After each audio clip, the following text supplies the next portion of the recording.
ज्योती किचनमध्ये आपणा सर्वांचं खूप खूप मनापासून स्वागत आहे। तर आज आपण ही साखर माळ घरच्या घरी होममेड कशा प्रकारे बनवायची आहे ते पाहणार आहे। चला तर रेसिपीला सुरुवात करूया।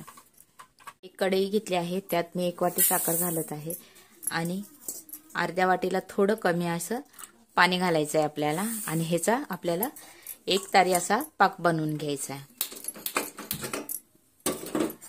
आता ही व्यवस्थित असं 1 तारी आपण पाक ह्याचा बनवून घेऊया। आता हा पाक आपला शिजत आला आहे। आता ह्याला आपल्याला 1च तारी पाक बनवायचा आहे, त्यामुळे साखर आपली व्यवस्थित विरघळून द्यायची आणि 1 तारी पाक होईपर्यंत ह्याला हलवत राहायचं। खूप छान जाळीदार अशी आपली ही साखर गाठी किंवा साखरेची माळ गुढीपाडव्यासाठी बनवून तयार होते। आणि ही रेसिपी जर आवडली तर चॅनलला नक्कीच लाईक करा, शेअर करा आणि सबस्क्राइब करायला विसरू नका। ह्यात आपल्याला अर्धा चमचा तूप घालायचं आहे आणि हे एकदा फेटून घेऊन आता ह्याची आपल्याला माळ बनवून घ्यायची। हे आता मी हे पहिलाच तयार करून घेतलं होतं ताटीत घालून। आता हे फेटलेले सर्व मिश्रण आपल्याला ह्याच्यावर असं एकसारखं ओतून घ्यायचं आहे।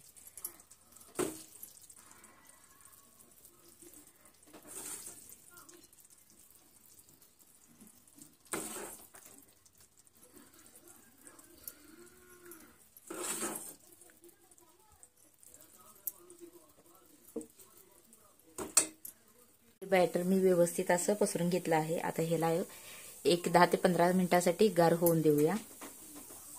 5 मिनिटांनंतर ना अशा प्रकारे आपल्या हे साखर माळ बनून तयार होते। हे पहा, एकदम मस्त अशा ह्याच्या गाठी किंवा माळ अशा प्रकारे बनते आणि हे एकदम खुसखुशीत, ज्यामुळे आपण ह्यात जे तूप घातलं आहे त्यामुळे हे व्यवस्थित असं खुसखुशीत बनलं आहे। आणि ह्यात आपल्याला जर नवीन प्रकार बनवायचा असेल तर तुम्ही ह्यात फूड कलर देखील वापरू शकता।